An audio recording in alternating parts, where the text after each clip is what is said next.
Nah, itu lengkap serta jumlah rakaat kita sebut. Nah, waktu membaca usolli kubailat takbir, sebelum kita takbir. Apa tujuan baca usolli?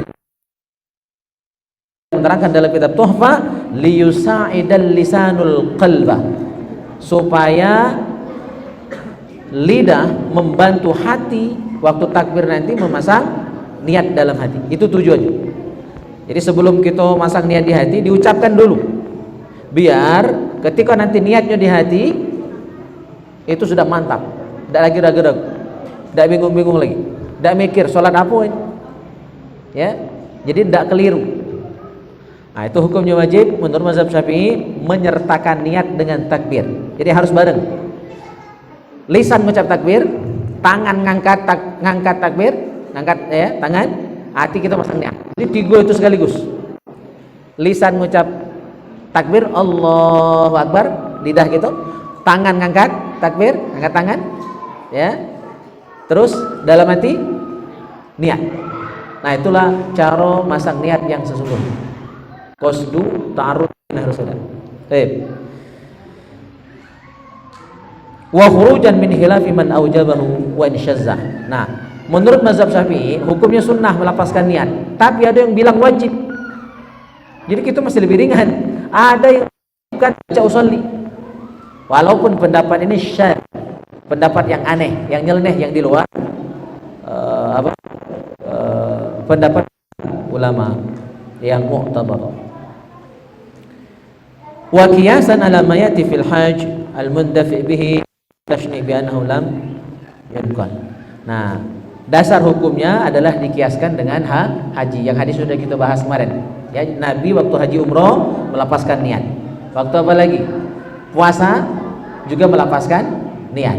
Waktu kurban juga beliau melapaskan niat. Nah, berdasarkan 4 ibadah ini, ulama dalam mazhab Syafi'i, bil khusus Imam Syafi'i langsung berpendapat ya bahwa seluruh ibadah itu memerlukan niat.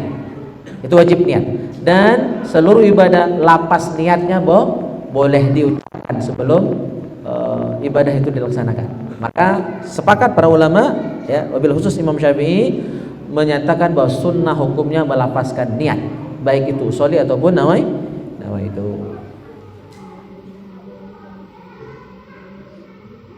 Walidzalika kana al-Imam Asy-Syafi'i radhiyallahu an wa huwa min a'immatis salaf yatalaffadhu bin niyah. Oleh karena itu Imam Syafi'i sendiri, jadi bukan cuma ulama pendukung mazhab Syafi'i, tapi Imam Syafi'i sendiri yang langsung melafazkan niat itu. Dan beliau termasuk salah satu imam, salah satu ulama salaf.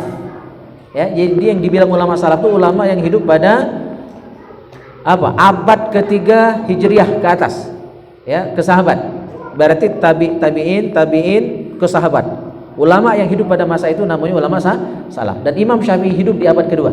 Beliau lahir tahun 150 Hijriah. Berarti beliau ulama salaf. Dan kata Rasul, generasi terbaik dalam Islam adalah generasi salaf.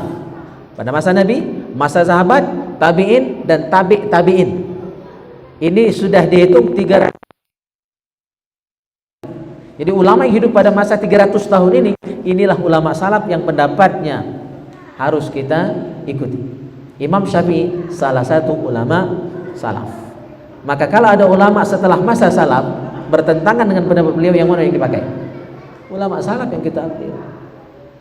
Ya, gitu. Cuma lapas niat Imam Syafi'i agak sedikit berbeda dari yang kita pakai. Kalau kita pakai usolli, fardhul isya dan seterusnya tadi, nah itu sudah ijtihad ulama mazhab Syafi'i. Kalau versi Imam Syafi'i agak beda. Ya, apa niat beliau, usolli beliau? Kana Syafi'i idza arada an yadkhula fi shalah qala bismillah muwajjihan li baitillah muaddiyan li fardillah Allahu akbar. Jadi Imam Syafi'i ya, ketika beliau hendak salat, maka beliau akan mengucapkan bismillah muwajjihan li baitillah ya, muaddiyan li fardillah, baru mengucap takbir Allahu akbar, dengan nama Allah, menghadap aku ke Baitullah, dan dengan menunaikan, melaksanakan kewajiban dari Allah Subhanahu wa taala. Itu lapas niat versi Imam Syafi'i. Allahu akbar. Itu versi beliau. Tuntas bahasan kita tentang sunnah mengucapkan niat tadi. Yang ke-21 masih terkait niat sebenarnya. 21 zikru adadi rakaat, menyebutkan jumlah rakaat. Nah, ini juga sunnah dalam niat. Yang tadi kalau 2 rakaat ini, 3 rakaat salasa rakaatin. Kalau yang keempat arba'a rakaatin. Nah, menyebutkan bilangan rakaat ini sunnah. Tapi kalau kepanjangan boleh ngambil yang wajib baik. Yang wajib apa? Usolli fardal isya'i, 3 cuma. Usolli fardal subhi, usolli fardal zuhri, usolli fardal asri, usolli fardal maghribi. Ini wajib 3 ini. Nyebut jumlah rakaat sunnah. Nyebut jumlah rakaat sunnah. Nah, saya pikir lebih baik tidak usah. Untuk kita yang masih awam, takut kepanjangan. Kepanjangan. Juga di sini disebutkan seandainya khata, salah kita dalam lapas niat tadi. Misalnya kita sebut apa? 4. Ya, tapi pelaksanaannya 2 atau 3, maka itu batal sholatnya. Karena ucapan tidak sesuai kenyataan. Maka di sini disebutkan wa fi tuhfah, dalam kitab tuhfah juga, fa in ayyanahu wa akhta'a fihi amdan batalat li'annahu nawa ghairal waqi. Seandainya seseorang, tapi kalau sengaja ya, kalau seseorang sengaja dalam niat menentukan niatnya, misalnya dia nak sholat 4 rakaat, tapi dalam perjalanan berubah, caknya panjang gini, ini mungkin sholat sunnah maksudnya. Kalau sholat wajib tidak mungkin ya, misalnya sholat sunnah ya, niat dia nak 4, waktu takbir tadi Allah Akbar niat 4 arba'a rakaatin, dalam kenyataannya salah panjang gini, maka salatnya batal. Karena apa? Li'annahu nawa ghairal waqi, karena niat dia tidak sesuai kenyataan. Maka lebih aman tidak usah nyebut jumlah rakaat kalau bakal salah ya. Cuma kalau aman baji ya silakan. Dan hukum menyebutkan lapas jumlah rakaat tadi hukumnya adalah sunnah. Berikutnya yang ke-22, niatul istiqbal, niat menghadap kiblat, mustaqbilal kiblati ya, biasa kita sebut itu ya. Nah, hukum menyebut mustaqbilal kiblati pada lafaz niat hukumnya sunnah. Jadi kalau kita contohkan satu misalnya, usolli fardul isya'i arba'a rakaatin, nah itu sunnah, arba'a rakaatin mustaqbilal kiblati, nyebut mustaqbilal kiblati hukumnya sunnah dalam lafaz niat.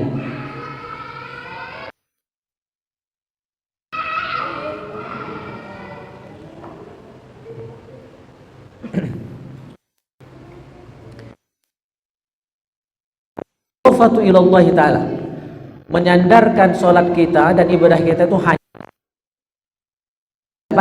lillahi ta'ala.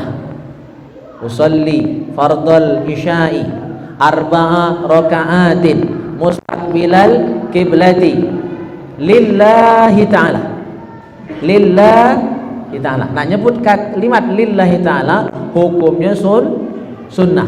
Apa tujuannya? Ada tujuan kita nyebut lillahi ta'ala. Apa tujuannya? Di sini disebutkan wa tusannu khurujan min khilafi man aujabaha. Nah, hukumnya sunnah kalau menurut Syafi'i, tapi ada yang mewajibkan nyebut lillahi ta'ala. Ada mazhab yang menyebutkan wajib hukumnya membaca lillahi ta'ala. Tujuannya apa?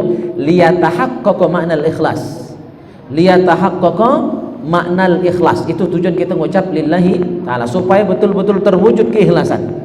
Supaya kita sadar sholat itu harus ikhlas, ibadah itu harus ikhlas. Maka kita ucapkan lillahi ta'ala supaya hati kita sadar ikhlas, sholat harus lillah, bukan lil mal ya, bukan karena harta, bukan lil masyhur, bukan supaya terkenal ya, bukan niat-niat yang selain lillahi ta'ala, murni lillahi ta'ala. Maka bahkan niat apa yang paling cepete begitu mungkin ya, niat istinja. Coba perhatikan niat istinja. Ada tak lillahi ta'ala? Niat istinja. Yang besok istinja pakai niat. Nawaitul istinja'ah minal bauli wal ghaiti fardan Apa ujungnya? Lillahi ta'ala. Jadi kalau istinja biar harus lillahi ta'ala. Ya, udah istinja itu urusan bersih-bersih aja lagi Pak Raswan, ya, harus lillahi ta'ala. Ikhlas dah istinja. Mata ikhlas sengkelat baik. Tahu sengkelat tak ada? Sengkelat tu besok berak. Tai kering di jalan. No, astagfirullah. Itu istilah dusunnya. Ikhlas kan kita istinja? Karena itu membersihkan diri kita sendiri. Maka kalau istinja saja harus lillahi ta'ala, apalagi sholat, apalagi haji, apalagi puasa. Niat puasa, nawaitu shauma ghadin. Ya, misalnya Ramadan, ya, nawaitu shauma ghadin an adai fardhu syahri Ramadan hadhihi sanati lillahi ta'ala. Niat wudu, nawaitul wudu'a li raf'il hadasil asghari fardan lillahi ta'ala. Mandi wajib, nawaitul ghusla. Hengki harus hafal, kakek nikah ya, sebelum nikah pun lah sudah mandi wajib, ya kan? Kalau mimpi, ya, nawaitul ghusla li raf'il hadasil, apa ujung? Akbari, ya, nawaitul ghusla li raf'il hadasil akbari an jami'il badani fardan lillahi ta'ala. Kalau diwasal fardun lillahi ta'ala, fardun lillahi ta'ala atau fardun lillahi ta'ala. Ujungnya itu yang kita ambil, lillahi ta'ala. Apa tujuan mengucap lillahi ta'ala? Pada nama itu dan usolli. Di sini disebutkan liyatahaqqaqa ma'na ikhlas, supaya ikhlas. Ibadah itu cuma lillah, bukan karena yang lain. Bukan karena tak lemah, mentang-mentang pengurus masjid misalnya kan, mentang-mentang rumah dekat masjid, tak lemah, tak turun, sekolah kurang. Itu belum lillahi ta'ala.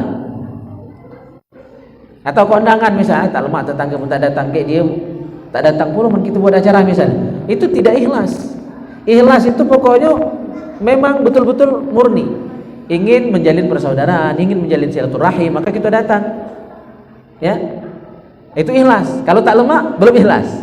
Tak lemak namanya kan, tak lemak berarti apa arti tak lemak? Ini tak lemak. Kata lagi habis kalimat, ya, tapi harus lillahi ta'ala. Salat apa lagi. Nah, tujuan ikhlas, tujuan lillahi ta'ala tadi disebutkan juga dalam kitab Tuhfah. Lagi-lagi penulis kitab ini Dr. Luqmanul Hakim banyak mengutip kitab Tuhfah supaya kita yakin betul artinya. Tidak perlu ragu lagi dengan penjelasan beliau dalam kitab ini. Kalau ragu berarti belum paham status kitab-kitab dalam mazhab Syafi'i itu. Ada hierarkinya. Jadi kitab itu ada matan, syarah, hasyiah, terus induknya tadi Tuhfah, Nihaya, Al-Majmu', Syarah Al-Muhadzab, itu kitab-kitab induk semua. Kalau kitab ini sudah bahas, seharusnya kita no comment, ya, tahu diri.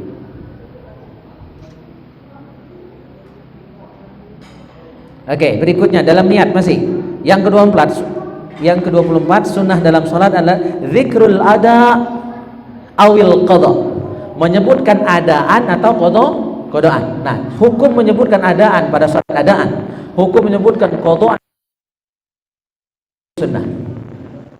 Jadi perlu saya luruskan, kadang-kadang orang memahami ngapa pakai adaan ujung untuk salat dewean. Jadi kurang pas, keliru ketika orang menyebut adaan itu khusus untuk salat dewean. Bukan, kalimat adaan itu bukan maksud salat sendiri. Maksud adaan itu adalah sholat yang dikerjakan dalam waktunya, masih waktunya, dan juga tidak mesti harus di awal waktu. Itu mana adaan? Sholat yang masih waktunya. Misalnya sekarang ini masih waktu maghrib, jadi orang yang sholat maghrib jam sekarang masih adaan. Nah, kalau sholat maghribnya jam 8 kakek, itu sudah kodoan. Itu bedanya. Jadi adaan itu sholat masih dalam waktunya. Kalau kodok lah habis waktu, subuh kesiangan oleh nonton bola misalnya, Atena. Kadang ada lombanya nih, ada itu ya RT, mantan RT. Kadang disiapin lomba, ada hadiahnya kan. Tidak apa-apa, asal jangan sampai subuhnya kesiangan. Ini gara-gara main game, subuhnya jam 9 pagi. Itu kata Ustaz Somad, duha berkunut itu namanya. Maksud duha berkunut itu sholat subuh tapi di waktu duha. Ya, gitu. Nah itu berarti apa? Kodoan sudah. Itu saja bedanya. Bukan adaan itu sholat dewean, bukan. Tapi adaan untuk sholat yang masih dalam waktunya. Kalau kodoan sholat yang sudah di luar waktunya, kan masih tetap wajib. Bangun jam 7, bangun jam 8, bangun jam 9, masih wajib sholat subuh. Lemak nian man kesiangan tombak lewat pe sembahyang. Sama dengan utang jatuh tempo. Apakah lunas? Misalnya hari ini tanggal 28. Ini harus bayar utang. Cuma karena buntu, ya kan? Suwek sen lewat. Haji yang kita tempat kita berutang, sudah berarti lunas dianggap ya. Emang enak? Tidak itu kan? Pasti tetap ditagih. Cuma dikasih tempo. Berapa hari kau sanggup melunasi? Mana hari tidak sanggup? Kan begitu. Ini utang dengan Allah sholat itu. Kalau tidak dilaksanakan, utang dengan Allah. Utang dengan manusia lagi wajib dibayar. Apalagi utang dengan Allah. Jadi qadha itu sholat utang. Sholat bayar tang karena sudah habis waktu. Nah, hukum menyebut adaan, qadhaan, sunnah. Jangan bolak-balik. Kalau adaan sebut adaan, kalau qadhaan sebut qadhaan. Jangan dibolak-balik.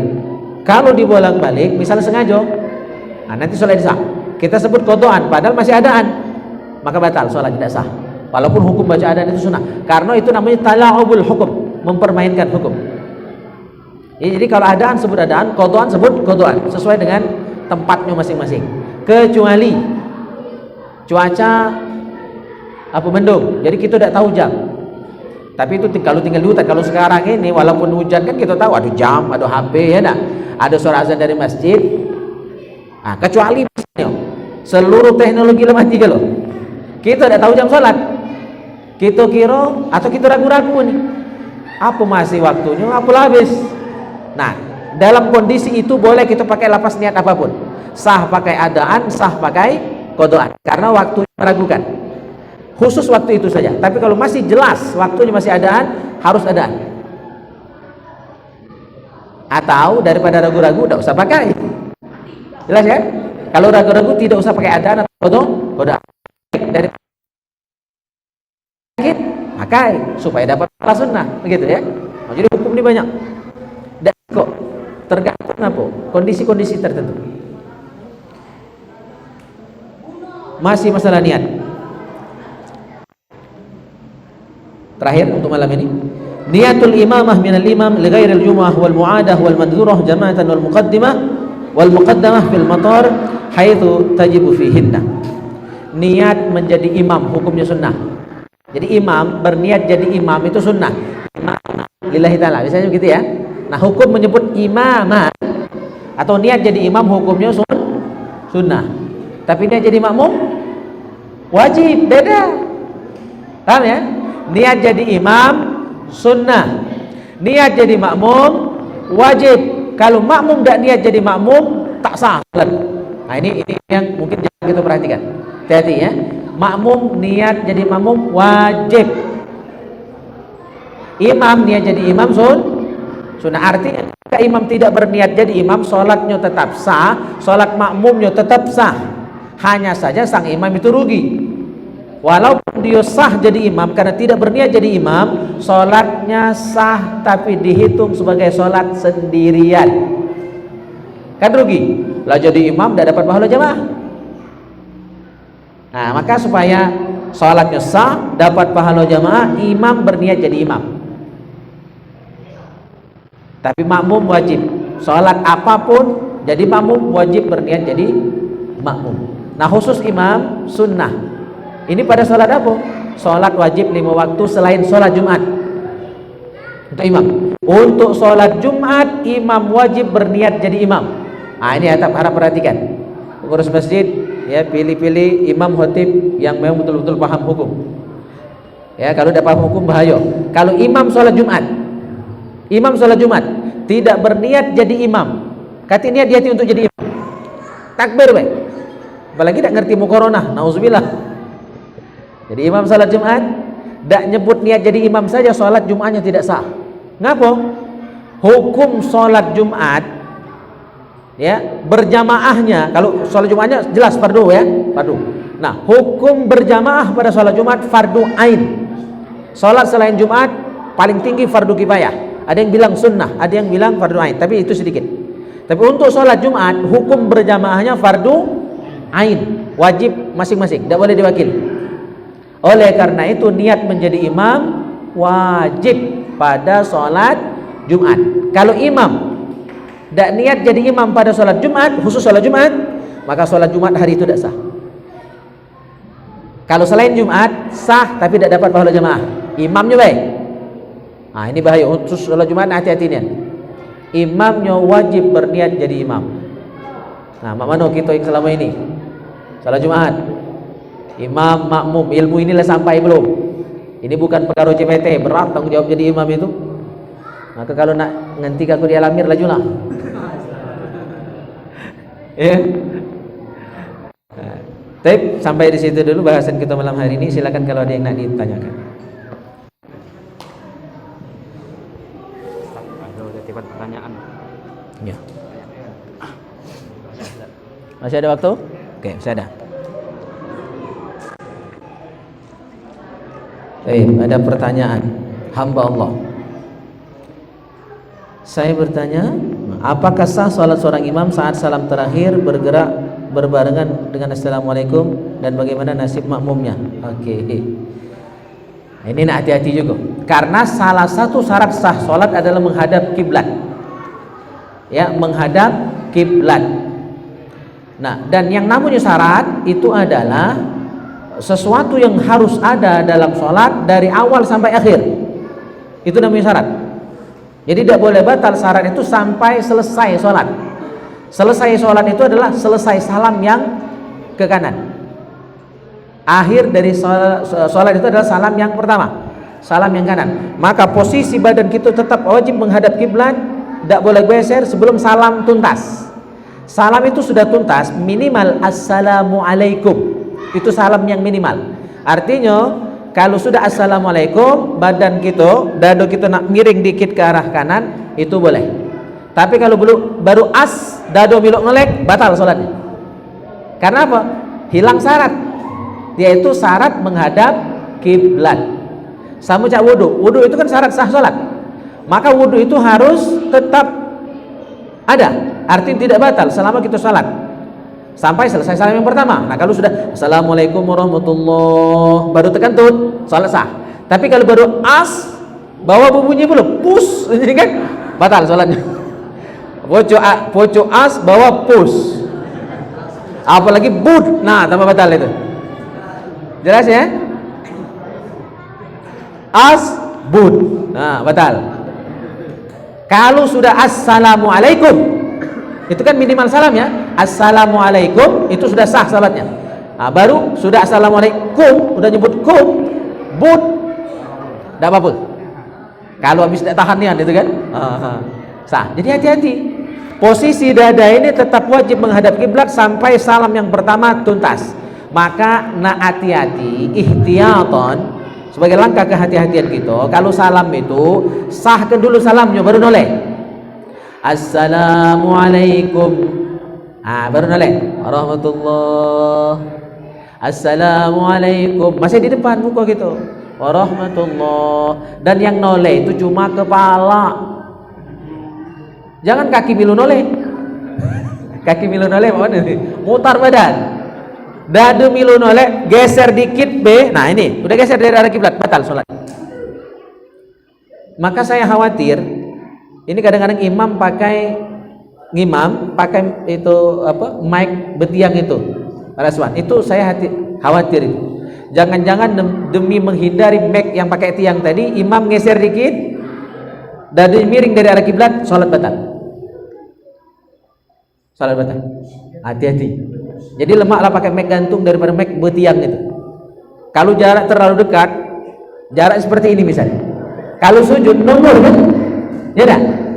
Logika nomor kan? Akhirnya imam miring. Kalau cuma miring ini masih mending. Ini miringnya itu batal sholat. Karena apa? Tidak lagi posisi badan menghadap kiblat. Yang wajib menghadap kiblat itu dada. Dada miring tak sah. Nah, ini hukum. Itu syarat sah salat, menghadap kiblat, suci. Nah, nasib makmum Kalau imam batal, makmumlah batal pula. Kecuali makmum tadi tidak tahu batalnya imam. Ya, dia nyangka masih sah karena dia tidak tahu hukum juga kan? Sah. Tapi kalau makmum tadi tahu hukum, imamnya batal, masih dimeloi batal. Maka kita makmumnya harus paham juga, bukan cuma imam yang harus pinter, makmum pun harus pinter. Kalau imam batal kita tahu, maka cepat-cepat mufarokoh. Kalau tidak kata imam yang menggantikan, cepat-cepat memisahkan diri dari imam tadi, lanjutkan sholat dewean, sah. Tapi kalau lah tahu imam batal masih dimeloi, batal galau. Jadi makmum pun harus berilmu. Maka kita taklim cawisan ini supaya pinter galau. Ya, gitu. Yang kedua, aku ini langsung. Itu balik. Pertanyaan kedua, pada saat sholat sir imam membaca Al-Fatihah terlalu cepat, takutnya tidak benar bacaannya, tajwidnya, bagaimana nasib makmumnya? Ya, jadi idealnya tetap pelan saja baca Fatihah walaupun sholat sir. Cuma kenyataan sering kan seperti itu. Kalau sholat sir biasanya Fatihah imam kecepatan. Nah, kita menyesuaikan. Dan makmum itu Fatihahnya wajib sampai tuntas. Ya, kalau udah tuntas, misal imam lah ruku, kita baru separuh, habiskan. Fatihah itu habiskan. Kalau tidak dihabiskan, langsung belok ruku, batal sholat makmum tadi. Karena Fatihah rukun sholat. Bagi imam, bagi makmum, bagi yang sholat kan. Ya, gitu. Tidak boleh langsung belok sujud, belok ruku, kecuali makmum masbuk. Itu yang boleh. Yang ketiga, apa hukumnya bagi makmum yang suka ngobrol saat imam lagi wirid? Ya makruh, itu perbuatan yang tercela, yang tidak baik. Ya. Yang keempat, imam, kalau mendahului imam sholatnya bisa batal. Kalau berbarengan makruh, yang bagus nyusul. Imamlah sempurna gerakannya, rukuknya, sujudnya, baru kita menyusul. Jadi menyusul yang benar.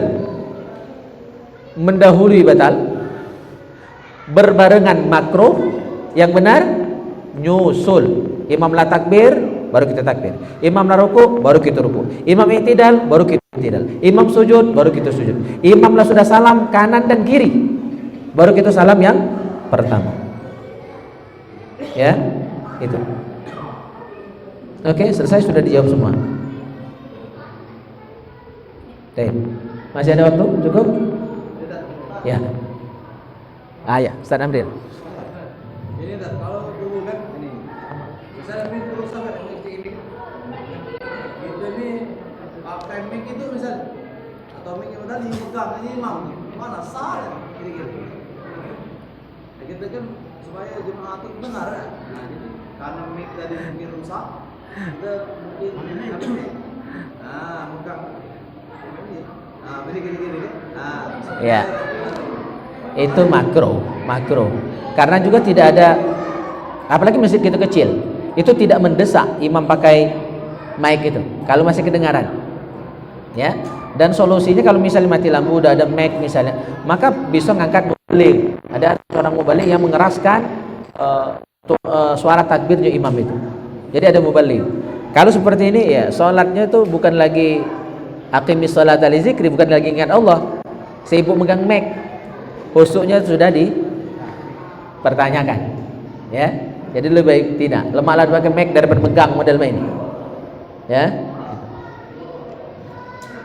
kalau sampai batal sih enggak, paling banter mah. Jadi lebih baik tidak. Kuat kembali dikit. Masjid sebesar ini itu masih kedengaran sampai ke belakang, kan? Kecuali masjid besar.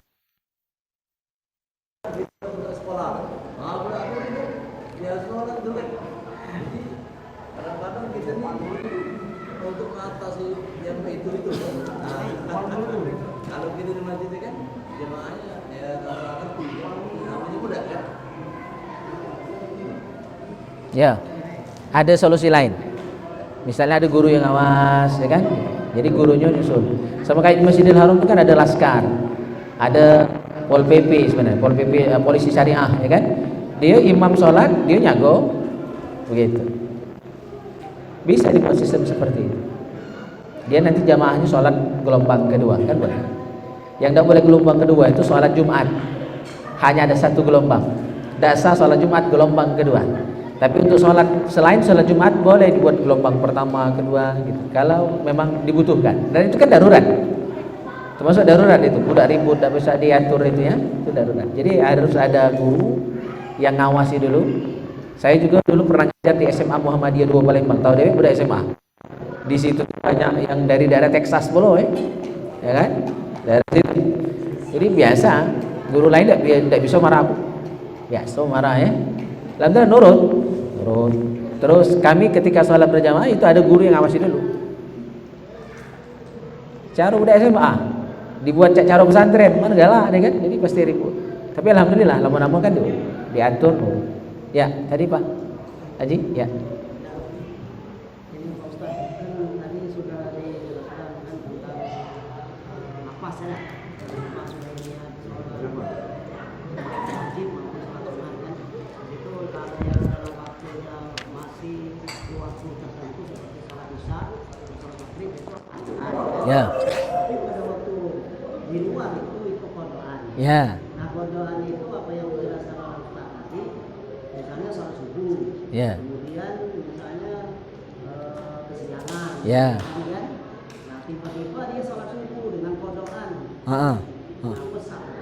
Ya sah. Nah, kemudian apakah sholat kodokan itu harus berhenti pada waktunya? Oh iya. Ya. Sholat subuh. Ya.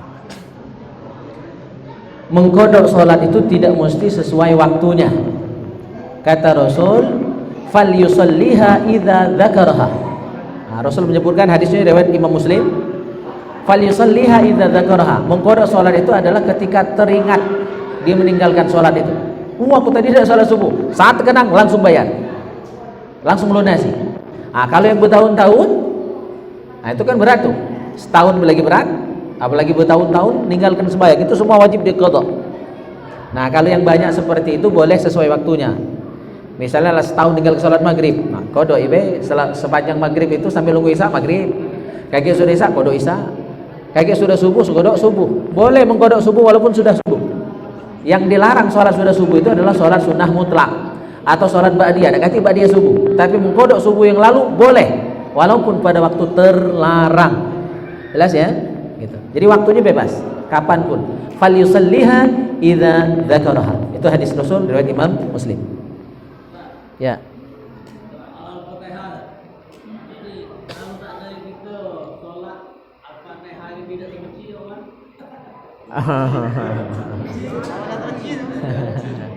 Peci ke? Peci ke? Belajar.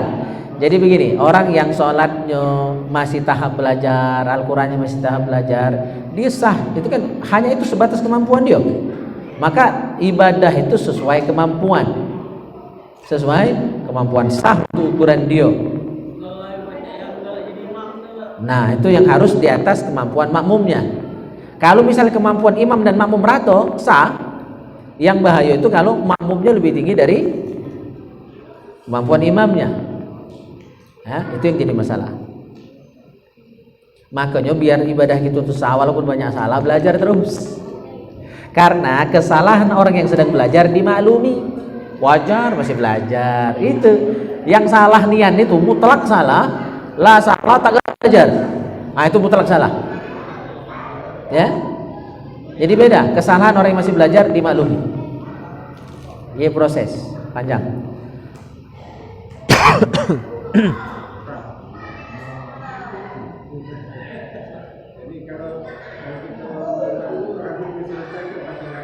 Benar. Ya. Maka ya. Kalau imam itu geraknya Allah Akbar, tapi dia rapat geraknya juga. Jadi kadang dari sudut enggak, tapi imam itu masih bergerak. Iya. Jadi Fatihah makmum harus dituntaskan. Maksimal kita ketinggalan dari imam itu 2 rukun fi'li. Misal begini, imam lah sudah rukuk, Allahu Akbar, kita masih Fatihah. Upayakan selesaikan Fatihah, cepatkan membacanya. Yang penting tidak sampai tinggal huruf. Ya, dibaca cepat. Bismillahirrahmanirrahim. Alhamdulillahirabbil alamin arrahmanir rahim maliki yaumiddin. Dicepatkan Fatihahnya. Kita harus kenal karakter imam. Imam itu biasanya cepat. Maka kita harus latihan baca cepat juga untuk menyesuaikan supaya sah. Nah, tapi sudah itu tegur imam tadi, jangan kecepatan. Aku tidak terkejar Fatihah. Nah, gitu ya. Ya. Sudah sholat, jangan dalam sholat. Sudah sholat. Jangan dalam sholat negornya. Nah, misalnya imam lah ruku, kita usahakan imam ruku itu sudah tuntas Fatihah. Jadi kita bisa nyusul. Ya. Nah, belum selesai juga imam i'tidal. Kita masih Fatihah, selesaikan Fatihah maksimal batas i'tidal. Nah, jangan sampai imam lah sujud, kita belum tuntas Fatihah, batal sholat kita. Makmum tadi. Jadi maksimal imam makmum itu ketinggalan 2 rukun fi'li. Ruku, i'tidal. Artinya usahakan ketika imam i'tidal kita sudah ruku. Karena sudah menuntaskan Fatihah tapinya. Begitu. Terus yang gerakan tadi, makmum itu seharusnya kodenya itu takbir itu lah, Pak. Jadi Allahu Akbar. Kita sudah bar, kita baru gerak. Jadi bukan gerakan imam. Kode takbir imam itu yang kita ikuti. Allahu Akbar. Kita sudah bar, kita baru gerak. Ya, untuk ruku. Allahu liman hamidah. Imam sudah nyebut dah, baru kita sami Allahu liman hamidah begitu. Imam sujud, Allahu Akbar. Imam lebar, berarti dia sampai di posisi sujud. Nah, maka imam juga harus sama, seimbang antara ucapan dengan gerakan. Jadi barnya itu sudah sampai di tujuan. Itu kode. Ketika sudah bar, rohnya disebut, berarti kita baru ikuti. Jangan imam baru Allah, kita lah Allah belum. Nah, itu makruh. Ya, begitu. Cukup mungkin ya. Jadi waktu Isya ya, kita cukupkan sampai di sini. Mudah-mudahan manfaat ta'lim kita, ibadah kita lebih sempurna lagi. Diberikan kurang maaf. Assalamualaikum warahmatullahi wabarakatuh.